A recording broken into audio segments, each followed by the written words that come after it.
Hello everyone, welcome back to the channel. My name is Kansha Verma and today I am going to teach you solutions MCQ.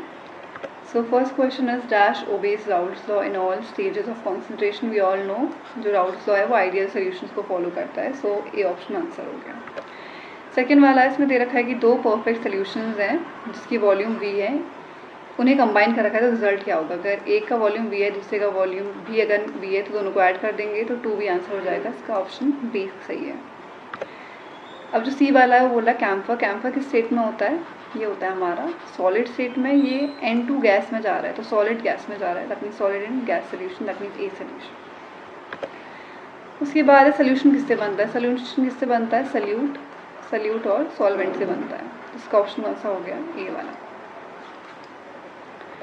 Fifth वाला है जो हमारी body की आस ज़्यादा process होती है वो किस स्टेट में आकर करती हैं? वो लिक्विड स्टेट में होती हैं. जैसे कि अगर आप ब्लड फ्लो की बात करो या फिर जो यूरिनेशन वगैरह होता है वो लिक्विड स्टेट में होता है, तो लिक्विड सोल्यूशन. उसके बाद हम बात करें होमोजीनियस. होमोजीनियस मतलब किसमें क्या है? कोई चीज़ सेम रह रही है. अब कोई चीज़ में क्या होता है, इसका कॉम्पोजिशन क्या होता है? यूनिफॉर्म होना चाहिए. सेम मतलब ठीक है, होता है.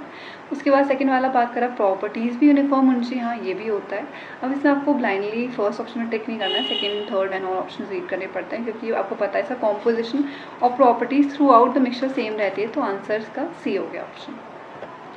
उसके बाद सेवन्थ वाला है ये जो इसमें आपको टर्म्स दे रखे हैं relating concentration of solution with vapour pressure. Vapour pressure से कौन डील कर रहा है इसमें? हमें पता है राउल्ट्स लॉ की अगर हम बात करें जो वेपर प्रेशर डायरेक्टली रिलेशन किसके रहता है? वो मोल फ्रैक्शन के. यहाँ पे क्या हो जाएगा? मोल फ्रैक्शन का आंसर हो जाएगा. That means A. मैंने आप शॉर्ट में लिखा रखा है vapour pressure. Okay. So next जो एट्थ वाला आया वो बात कर रहा है relative lowering of vapour pressure is proportional to किसके, किस रेशियो के? सल्यूट और सॉल्वेंट के? नहीं. सॉल्वेंट और सल्यूट के? नो. उसके बाद बात कर रहा है, हाँ ऊपर तो सल्यूट ही आता है हमारा, ठीक है. मोस्ट ऑफ द टाइम ऊपर क्या आता है? न्यूमरेटर में सल्यूट आता है अपॉन टोटल. तो इसमें क्या हो जाएगा? टोटल नंबर ऑफ मॉलिक्यूल्स जो प्रेजेंट है वो हो जाएगा हमारा relative lowering of vapour pressure. If you know formula आप उससे भी कोरिलेट कर सकते हो. उसके बाद फिर जो नाइन्थ वाला है when a solute is present in traces. अगर ट्रेसेस में होगा तो ppm आ जाता है, ठीक है, पार्ट्स पर मिलियन. उसके बाद फिर है पार्शियल प्रेशर जो है कॉम्पोनेंट उसका डायरेक्टली प्रोपोर्शनल किसके? मोल फ्रैक्शन की. अभी बताया था जो वेपर प्रेशर था पार्शियल प्रेशर आप बोल सकते हो वो डायरेक्टली प्रोपोर्शनल है मोल फ्रैक्शन. तो ये राउल्ट्स लॉ होता है. उसके बाद आ रहा है आइडियल सोल्यूशन. आइडियल सोल्यूशन में क्या होता है? हम एक यहाँ पे कंपाउंड ले रखा है हमने ए फिर बी ले रखा है. उससे जो रिजल्टेंट बन रहा है ए और बी वाला वो इनका सबके जो फोर्सेज वगैरह क्या रहता है? सेम होता है, नियरली सेम. मतलब यहाँ पे लिख रखा है the attraction forces remain same in case of A and B B. तो सी ऑप्शन करेक्ट हो गया. उसके बाद नेक्स्ट क्वेश्चन की अगर बात करें यहाँ पे बोल रहा है weak intermolecular forces of attraction in liquid. तो ऐसा कौन सा कैरेक्टरिस्टिक्स है? तो यहाँ पे ऑब्वियसली बात है वेपर प्रेशर है. जैसे कि अगर हम बात करें अल्कोहल और वाटर की अगर हम बात करें तो जो अल्कोहल के जो हमारे फोर्सेस होते हैं वो क्या होता है? वीक होते हैं, जिसकी वजह से अगर अल्कोहल अगर रूम में रखी होगी तो उसकी फ्रेग्रेंस आ जाती है कि मतलब हाँ अल्कोहल कोई ड्रिंक कर रहा है, फिर बॉटल खुली हुई है. But if you talk about water तो वाटर का अंदाज नहीं आता है, तो उसका वेपर प्रेशर ज़्यादा होता है. और या फिर आप बोल सकते हैं उसके जो इंटरमोलिकुलर फोर्सेस है वो क्या होते हैं? वीक होते हैं. अब यहाँ पे हम बात करें ऑस्मोटिक प्रेशर की, ठीक है. Which of the following aqueous solution has osmotic pressure nearest to the equimolar solution of. अब पहले हमें इसे कैटेगराइज करना पड़ेगा यहाँ पे. तो अगर मैं यहाँ पे लिखती हूँ K4 FeCN6 तो ये कैसे ब्रेक होता है? K आपका प्लस में रहता है, कोऑर्डिनेट कंपाउंड है, तो जो बाकी वाला है पूरा सर्कल में रहता है. तो ये ऐसे हो गया. एंड जो यहाँ पे 4 आया 4 में नेगेटिव में हो जाता है. तो यहाँ पे लिख सकते हैं 4 दिस प्लस दिस, ठीक है. आप बैलेंस करके देखिए 4 यहाँ पे पावर है और यहाँ पे चार्ज क्या है? यहाँ पे 4 है, +4 है और यहाँ पे -4 है, तो न्यूट्रलाइज हो गया है. एंड 4 यहाँ पे K प्रेजेंट है, बैलेंस हो गया बेसिकली. आप चेक कर सकते हो, ठीक है. तो अगर हम यहाँ वांट ऑफ फैक्टर निकालेंगे तो 4 यहाँ पे कुछ नहीं, दैट मीन्स 1. तो यहाँ पे क्या हो गया? 5 हो गया. तो उसके 5 या 5 के आसपास आपको कोई नंबर चाहिए. अब लास्ट वाला जो ऑप्शन है वो तो हमारा क्या हो गया? कैंसिल हो गया, क्योंकि ये क्या है? आयनिक कंपाउंड नहीं है. आयनिक कंपाउंड ही ब्रेक होता है, ठीक है. फिर अगर Na2SO4 की अगर हम बात करें तो ये कैसे ब्रेक हो जाता है? Na+ और SO4 2 नेगेटिव, ठीक है. तो यहाँ पे 2 बैलेंस मिलेंगे, 2 मल्टीप्लाई कर देंगे. अब यहाँ पे आई की वैल्यू क्या आ गई है? 3 आ गई है, ठीक है. फिर नेक्स्ट जो सेकंड ऑप्शन है BaCl2. किसी किसी को देख के भी आ गया होगा इसका answer, but still I have to explain you all. यहाँ पे Cl नेगेटिव. अब Cl के 2 है तो 2. तो इसमें एक जो हमारी वैल्यू है आई की वो अगेन क्या हो जाएगी? यहाँ पे 3 हो जाएगी, ठीक है. उसके बाद जो थर्ड ऑप्शन है वो है Al2 SO4 होल थ्राइस। हमें पता है Al क्या होता है, +3 कैरी करता है, और जो SO4 है वो 2 नेगेटिव है, यहाँ पे 3 टाइम्स कर रखा है, और यहाँ पे 2 आ जाएगा। चार्जेस की वजह से 6 चार्ज यहाँ हो गया प्लस का, 6 चार्ज यहाँ माइनस का हो गया। अगर I की बात करें ऐड कर लेंगे 5, तो 5 ही आ रहा है इसका आंसर, तो इसका आंसर 3 वाला हो गया। ठीक है, next we are talking about in a solution, in a dilute solution जो कॉलिगेटिव प्रॉपर्टी है वो किस पे डिपेंड करती है। ठीक है, वो उसमें स्पीशीज पे डिपेंड करती है, आयनिक हो या फिर नॉन आयनिक हो।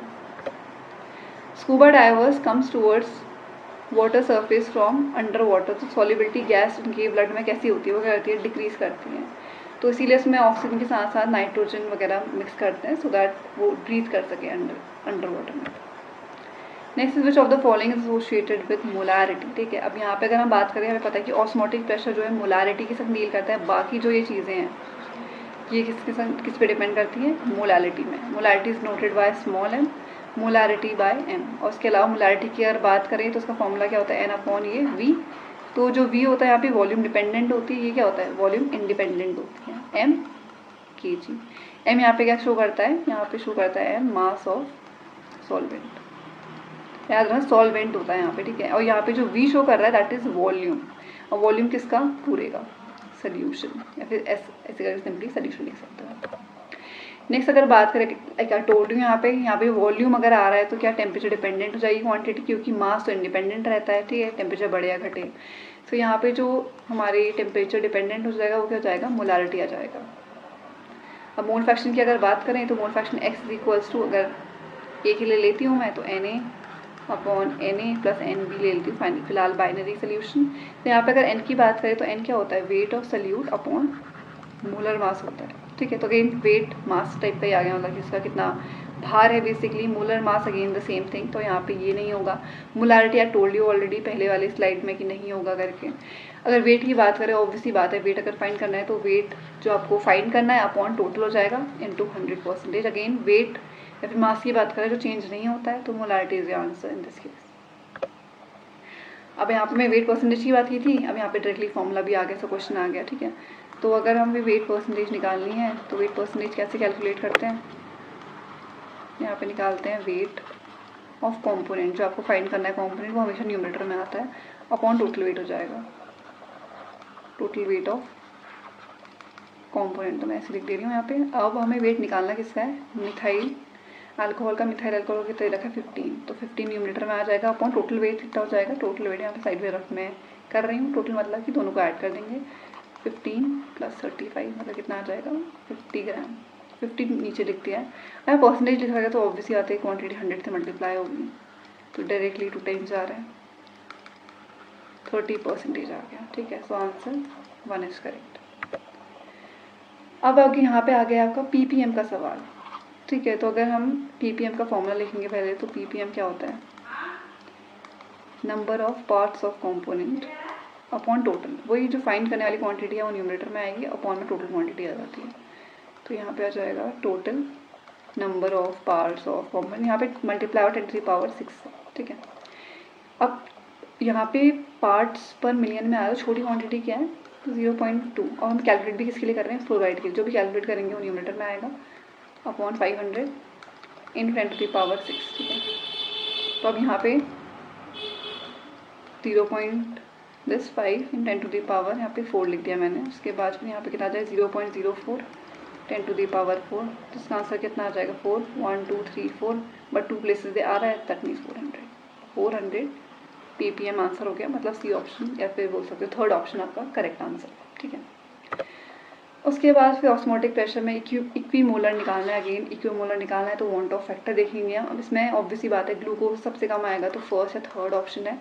अगर NaCl और उसकी बात करें BaCl2 बेरियम क्लोराइड की, तो यहाँ पे तो डायरेक्टली ब्रेक हो जाएगा ऐसे करके, बट यहाँ पे अगर हम इसको चेक करें तो Ba+2 Cl2, तो यहाँ पे वांट ऑफ फैक्टर क्या आ रहा है, 3 आ रहा है, बल्कि यहाँ पे अगर करेंगे तो 2 आएगा, सबसे ज़्यादा इसके लिए आ रहा है, तो फर्स्ट ऑप्शन सही हो गया। So students, that's it for today's video. I hope आपको वीडियो अच्छी लगी होगी। Please give it a thumbs up, share with your friends, subscribe to our channel, and I will see you in my next video.